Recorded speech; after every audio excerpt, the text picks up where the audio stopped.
В эфире программа «Актуальное интервью». С вами Марфирина Алексеева. Здравствуйте. Всероссийская неделя охраны труда в этом году проходила в сентябре в университете «Сириус» на федеральной территории Сириуса. Какие ключевые идеи представили на этой площадке якутяне и о трудоустройстве молодежи в республике мы сегодня и поговорим. Наш гость в студии Айтал Керемясов, заместитель директора Центра занятости населения Якутии, член Общественной палаты республики. Айтал Дмитриевич, здравствуйте. Здравствуйте. Ну что ж, вы приняли участие в юбилейной Всероссийской неделе охраны труда и выступили спикером. Да? Расскажите, в каком направлении, какие ключевые идеи вы представили?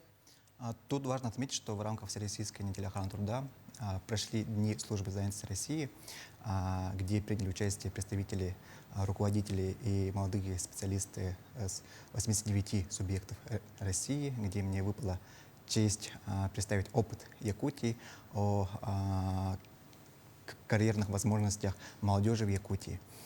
Также в рамках сессии я поделился о действующих государственных программах, которые у нас действуют в Якутии, на территории Якутии, и о мерах поддержки молодежи, также тех перспективах роста с учетом нашей огромной территории и специфики нашего регионального рынка труда. Также в рамках работы Всероссийской недели охраны труда прошла для молодых специалистов службы занятости России мозговой штурм, то есть они проектировали будущее кадровых центров работы России для молодежи. Ну так, для примера, какой проект был представлен и какой отклик получен? Я как раз в рамках этого мозгового штурма был экспертом, и мне очень понравились те идеи молодежи, молодых наших коллег, которые рассказывали об совете молодых работников службы занятости. Такой совет в этом году был открыт в Сахалинской области, и тоже очень интересная практика объединить молодежь, чтобы наши коллеги работали с молодежью. Ну, устами молодежи более тесно и хорошо можно общаться с молодежью. И также очень много идей было в части VR-очков, использования современных ИИ-технологий. И даже молодежь, одевая VR-очки, может погрузиться в работу, увидеть, как выглядит шахта, как выглядит завод, производство и так далее. Ну а какие такие основные темы в сфере занятости населения были подняты в неделе охраны труда? Деловая программа Всероссийской недели охраны труда включала в себя обсуждение таких важных вопросов в сфере занятости населения. Это, конечно же, стратегическое партнерство службы занятости с работодателями, это формирование прогноза кадровой потребности, взаимодействие с работодателями и другими ключевыми аудиториями. Также подчеркнули важность работы с молодежью, так как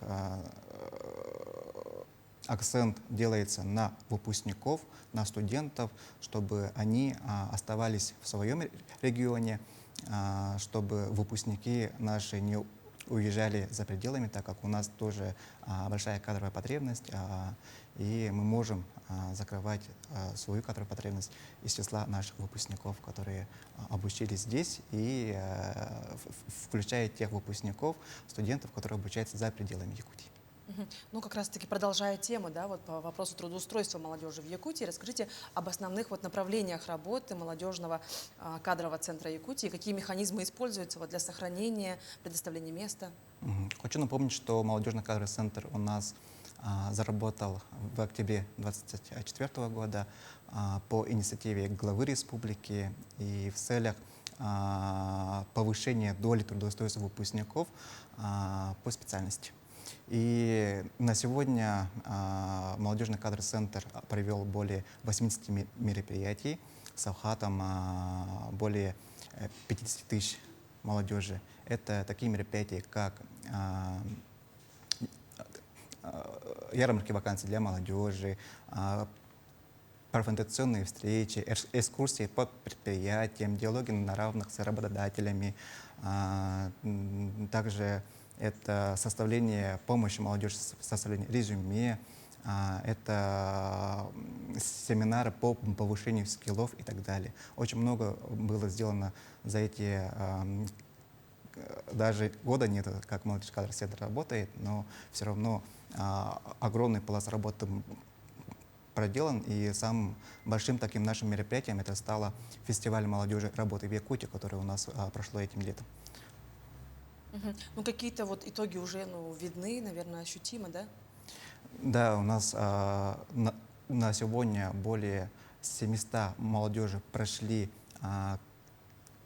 консультирование наших карьерных консультантов молодежного кадрового центра. И более 100 молодежи мы уже успели трудоустроить по их специальностям, по их желанию. Ну вот вы сказали вот про фестиваль работы в Якутии, да? Какие цели стояли перед организаторами? Главная цель фестиваля заключается в том, чтобы повысить привлекательность Якутии для вот как раз наших выпускников и студентов, которые обучаются и здесь, и за пределами Якутии. Мы стремились познакомить молодежь с реальными возможностями трудоустройства и построения карьеры и жизни в Якутии, наладить прямой диалог между работодателями и самой молодежью, и рассказали об разнообразии карьерных траекторий от IT до социальной сферы. Более 4000 молодежи приняло участие в самом фестивале. Это для нас, для первого раза огромное количество молодежи. В общем, 6 треков, 14 направлений. По итогам 1000 участников прошли профориентацию и карьерную консультацию. Свыше 500 человек у нас прошли собеседование, и 138 человек молодежи, молодых специалистов были приглашены к дальнейшему трудоустройству. Ну, на таком фестивале вот тоже особое значение имеет активность работодателей, конечно же, да? Хотелось бы узнать, кто из представленных работодателей был самым таким активным, какие отрасли тоже также заинтересовали и молодежь, и самих работодателей. Наиболее активным были это горнодобывающая промышленность, предприятия как Золото Ногтяна, Полиметалл, Алмаз Анабара, Высочайший. Конечно же, это энергетика и нефтяная промышленность, Якутэнерго, Сахаэнерго, Сахатрансмедиказ, ЕТЭК. У нас были представители Россети с Хабаровска. По нефтяной промышленности у нас были представители с Иркутской нефтяной компании. То есть наш фестиваль уже вырос за вот первое проведение фестиваля уже на дальневосточный уровень. И, ну, конечно же, это сельское хозяйство, строительные компании, медицинские и образовательные учреждения, органы государственной власти и муниципальное образование. Ну и вот еще недавно состоялся форум «Вместе к успеху», да, также. Он содействует трудоустройству молодежи. Вот расскажите немножко, какие темы обсуждались, немного о форуме подробнее. Форум у нас прошел в рамках августовского совещания работников образования.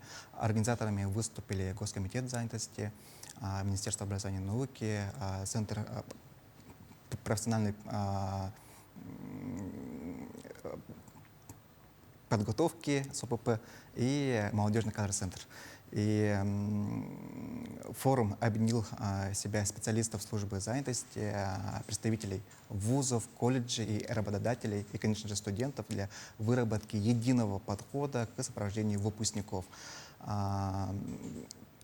Ключевые темы мы затронули, как ранее вовлечение студентов в рынок труда, то есть со 2-го и 3-го курса можно работать, формирование индивидуальных карьерных планов с учетом компетенций и потребностей работодателей, развитие системы наставничества среди молодежи и адаптационных программ на предприятиях.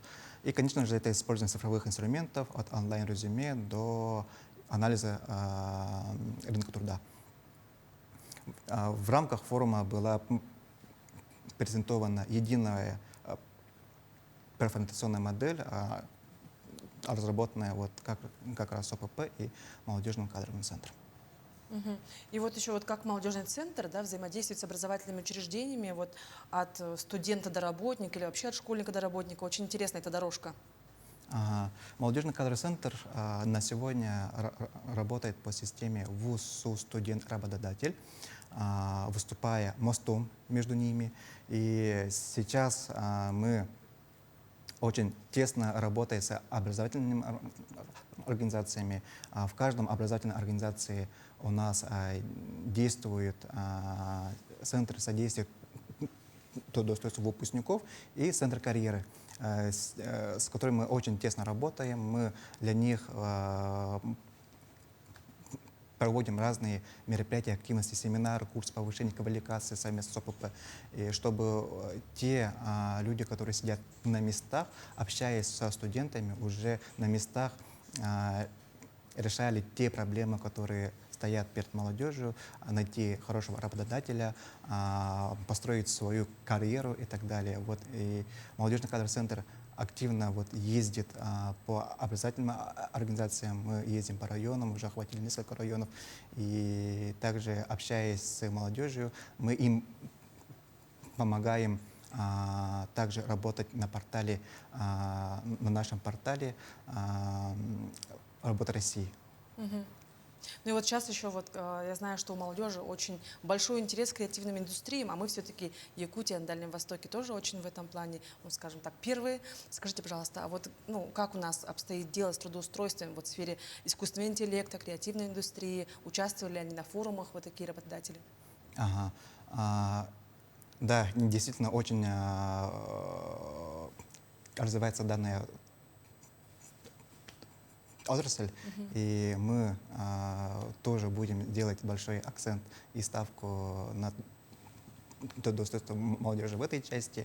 Есть очень много у нас образовательных организаций, которые выпускают как раз данных специалистов, и с теми образовательными организациями мы тесно работаем. А в рамках Всероссийской недели охраны труда также было очень много сессий, очень много тем было затронуто. И сейчас развитие искусственного интеллекта видится, и работодатели, и у нас есть даже в нашей деятельности наши партнеры, это те организации частные, которые также предлагают молодежи и, в общем, людям найти работу. Мгм. Ну что ж, Айтал Дмитриевич, спасибо, что вы уделили время и ответили на наши вопросы. А я напомню, это была программа из «Актуальное интервью». До встречи в эфире.